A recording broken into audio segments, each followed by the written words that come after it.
الحمد للہ رب العالمین والصلاة والسلام علی سیدنا و نبینا و حبیبنا و مولانا محمد خاتم النبیین و امام المرسلین وعلی آلہ و اصحابہ اجمعین وعلی کل من تبعہم بإحسان الی یوم الدین. اما بعد، آج کل عام لوگوں کے ذہنوں کو مشوش کرنے کے لیے یہ پروپیگنڈا کیا جا رہا ہے کہ حکومت تو یہ چاہ رہی ہے کہ مدارس چونکہ ایک تعلیمی ادارے ہیں لہذا وہ وزارت تعلیم کے ساتھ وابستہ ہونے چاہیے، اور مدارس یہ کہہ رہے ہیں کہ ہمیں تو سوسائٹیز ایکٹ کے ساتھ رجسٹر ہونا چاہیے، اور سوسائٹیز ایکٹ جو ہے وہ وزارت صنعت و تجارت سے تعلق رکھتا ہے یا وزارت داخلہ سے تعلق رکھتا ہے. تو لوگوں کے سمجھ میں یہ بات نہیں آ رہی کہ ہم کیوں اس سوسائٹیز ایکٹ کے تحت ہم رجسٹر ہونا پسند کرتے ہیں بنسبت وزارت تعلیم کے. اس کو سمجھنے کے لیے پہلے یہ سمجھنا چاہیے کہ سوسائٹیز ایکٹ کیا چیز ہے. سوسائٹیز ایکٹ در حقیقت ایک ایسا قانون ہے جس کے تحت آپ کوئی ایسی سوسائٹی بنا سکتے ہیں، ایک پرائیویٹ ادارہ بنا سکتے ہیں کہ جس میں آپ کو کوئی بھی کام کرنا ہو، آپ کو تعلیم دینی ہو، آپ کو کوئی رفاہی کام کرنا ہو، آپ کو کوئی اپنا تربیتی ادارہ قائم کرنا ہو، پیشہ ورانہ تعلیم و تربیت کرنی ہو، یہاں تک کہ اگر کوئی آرٹس کونسل قائم کرنی ہو، وہ سارے کے سارے پرائیویٹ ادارے اس سوسائٹیز ایکٹ کے تحت رجسٹر ہوتے ہیں اور ہوتے چلے آ رہے ہیں. جس کا حاصل یہ ہے کہ سوسائٹیز ایکٹ پرائیویٹ اداروں کو رجسٹر کرنے کا ایک داخانہ ہے کہ جس کے ذریعے پرائیویٹ ادارے ایک قانونی حیثیت حاصل کر لیتے ہیں. اب وہ پرائیویٹ ادارے اپنے نظام کے تحت چلتے ہیں، ان کا اپنا ایک طریقہ کار ہوتا ہے. ان کے جو کچھ عہدیدار ہوتے ہیں یا ان کے جو مجلس انتظامی کے لوگ ہوتے ہیں وہی اس کے تمام امور کے نگراں ہوتے ہیں. ان کو مکمل اختیار ہوتا ہے کہ اپنے بنائی ہوئی سوسائٹی کے اندر جو چاہے کریں. صرف اتنا ہے کہ وہ رجسٹر ہو جاتے ہیں، جس کا معنی ہے کہ ان کا وجود قانونی طور پر تسلیم کر لیا جاتا ہے. لیکن اپنے اندرونی معاملات میں وہ بالکل خود مختار آزاد ہوتے ہیں. یہ کہنے کی بھی ضرورت نہیں ہے کہ ہم خود مختار آزاد ہیں، بلکہ جب ہی اس میں رجسٹر ہوئے تو مطلب یہ ہے کہ ہم اپنے قوانین کے تحت، اپنے نظام کے تحت اپنے ادارے کو چلا سکتے ہیں. دوسری طرف وزارت تعلیم جو ہے وہ حکومت کا ایک ادارہ ہے، اور حکومت کے ادارے کے حیثیت سے وہ اپنے سارے تعلیمی نظام کو کنٹرول کرتا ہے. اس میں یونیورسٹیاں بھی آتی ہیں، اس میں کالج بھی آتے ہیں، اس میں اسکول بھی آتے ہیں جو سرکار کے تحت قائم ہو رہے ہیں، تو وہ اس نظام کے پابند ہو جاتے ہیں. تو سادہ لفظوں میں اگر کہا جائے تو تقریباً یہ فرق ہے کہ اگر سوسائٹیز ایکٹ کے تحت کوئی ادارہ رجسٹر ہے وہ پرائیویٹ ہے اور اس کو اپنے نظام کو چلانے کا مکمل اختیار حاصل ہے، اور اگر کوئی کسی وزارت کے تحت وزارت کا حصہ بن گیا تو اس وزارت کے نظام کے تحت اندر وہ آ گیا. ہمارے مدارس کی بنیاد حضرت نانوتوی رحمۃ اللہ علیہ کے وقت سے اس بات پر ہے کہ یہ پرائیویٹ ادارہ ہے اور اس کا حکومت سے کوئی تعلق نہیں ہے. نہ ہمیں حکومت سے کوئی امداد چاہیے، نہ ہمیں حکومت سے کوئی پیسے چاہیے، نہ حکومت کی ہمیں مداخلت چاہیے. ہم اپنے طریقہ کار پر جو اکابر کا طریقہ کار چلا آ رہا ہے اس کے تحت چلنا چاہتے ہیں. کوئی ایسے ادارے کو ہم اپنے اوپر مسلط نہیں کرنا چاہتے جو ہمارے اندرونی نظام کے اندر دخل اندازی کرے، جو ہمارے طریقہ کار میں مداخلت کرے، جو کسی طرح بھی ہمارے مقاصد پر اثر انداز ہو،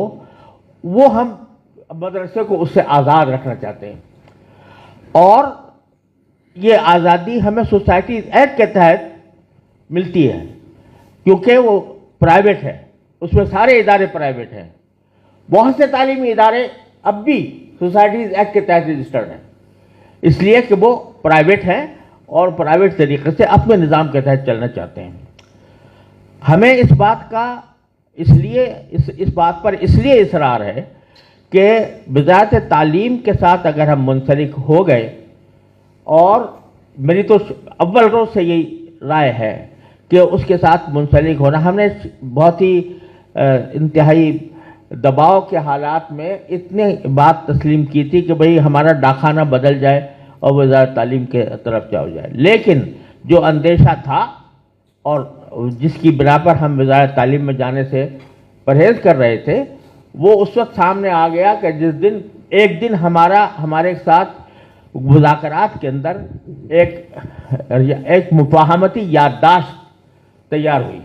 جس کو آج معاہدے کا نام دیا جا رہا ہے. وہ در حقیقت اصطلاحی اعتبار سے وہ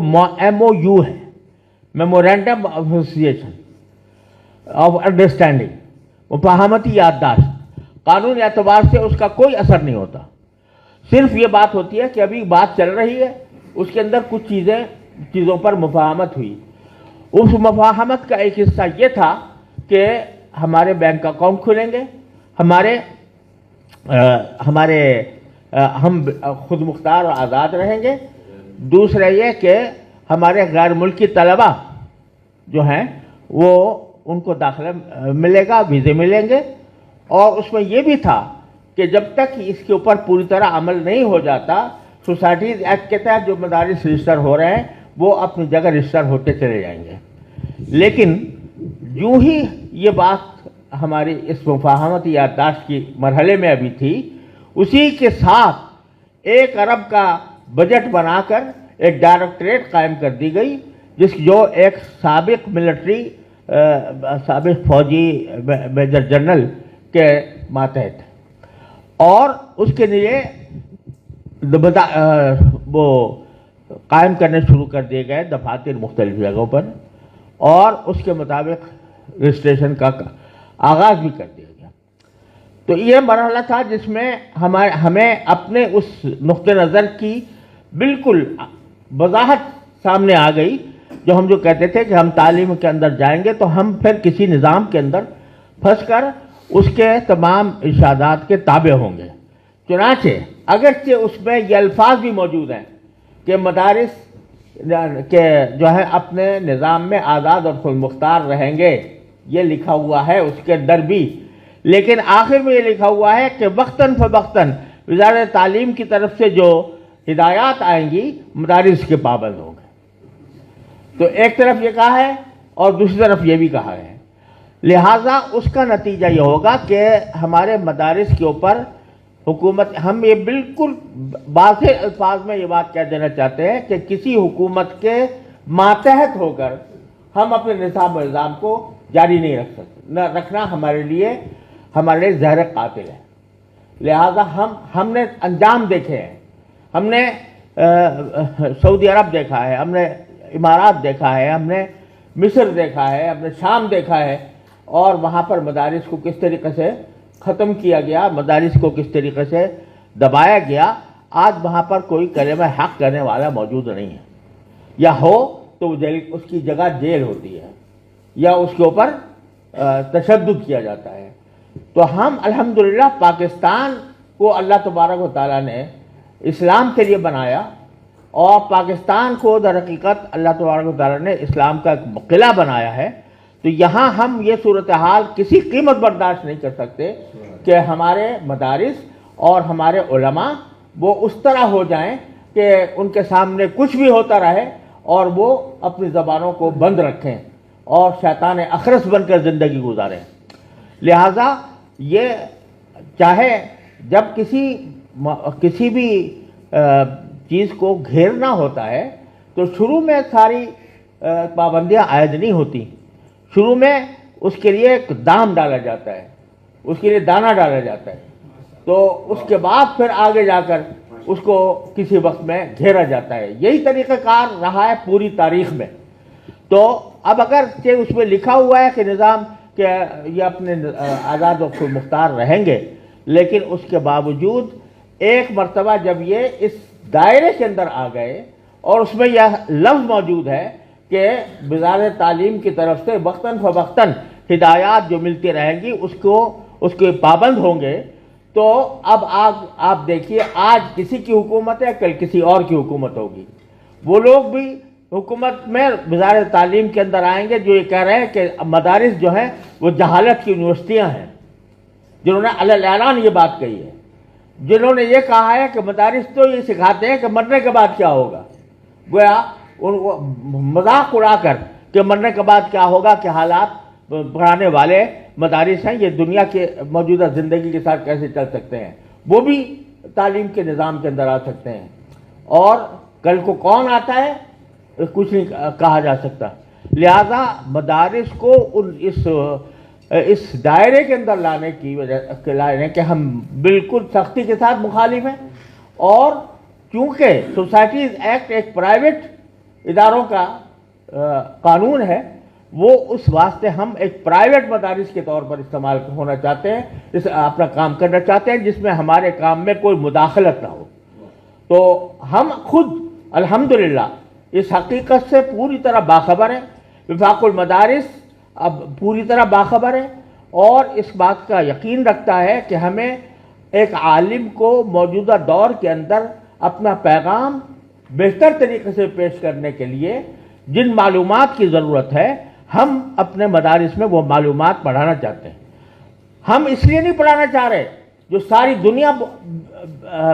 یہ بات کہہ کر یہ نامعقول بات کہتی ہے کہ یہ مدارس سے ڈاکٹر کیوں نہیں پیدا ہوتے، اور اس سے لائر کیوں پیدا نہیں ہوتے، اور اس سے انجینئر کیوں نہیں پیدا ہوتے، اور یہ کسی ملٹری کے اندر یہ کمیشن کیوں نہیں لیتے، اور اس بات کو بڑے فخر کے ساتھ بیان کیا جاتا ہے کہ فلاں مدرسے کے لوگ جو ہیں وہ کمیشن لے چکے ہیں، وہ بریگیڈیئر بن چکے ہیں، وہ کرنل بن چکے ہیں۔ ارے بھائی، یہ مدرسہ کرنل اور بریگیڈیئر پیدا کرنے کے لیے نہیں تھا، یہ قرآن و سنت کا علم محفوظ کرنے کے لیے تھا، یہ عالم پیدا کرنے کے لیے تھا۔ یہ بتاؤ کہ پورے پاکستان کے اندر کون سے سرکاری ادارے کے اندر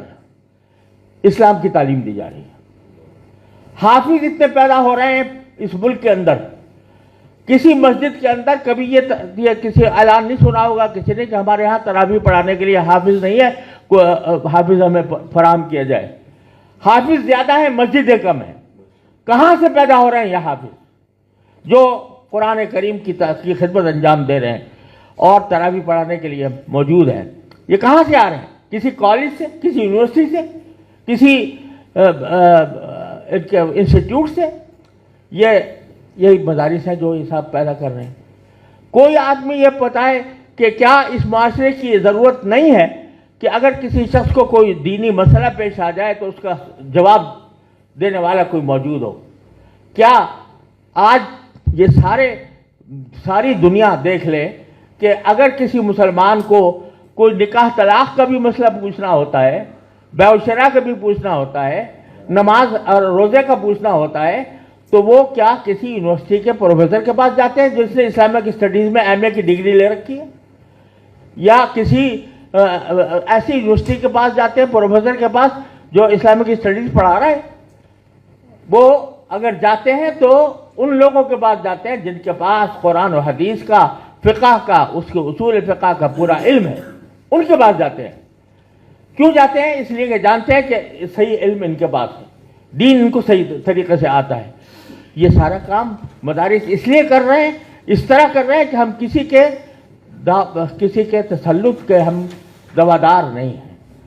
ہم وہ بات کہیں گے جو قرآن کہتا ہے، ہم وہ بات کہیں گے جو حدیث کہتی ہے، ہم وہ بات کہیں گے جو ہمارا دین کہتا ہے۔ اس کی وجہ سے ہم اس میں کوئی مداخلت کسی قیمت پر برداشت نہیں کر سکتے۔ اگر کریں گے تو ہم اپنے فرض منصبی میں زبردست کوتاہی کے اور اللہ اور رسول کے ساتھ جو ہم نے عہد کیا ہے اس سے غداری کے مرتکب ہوں گے۔ اس لیے یہ فرق ہے کہ سادہ لفظوں میں کہ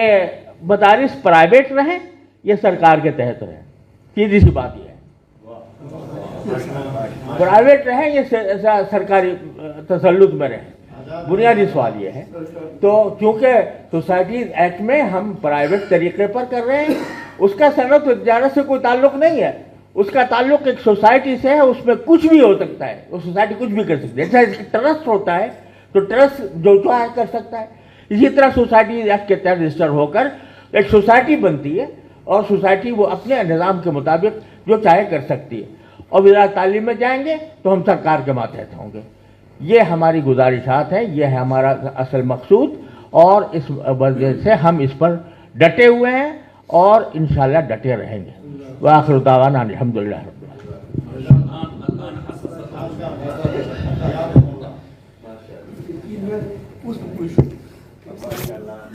اللہ تعالیٰ حضرت کی عمر میں برکت، اللہ تعالیٰ حضرت کی عمر میں برکت، اللہ تعالیٰ حضرت کی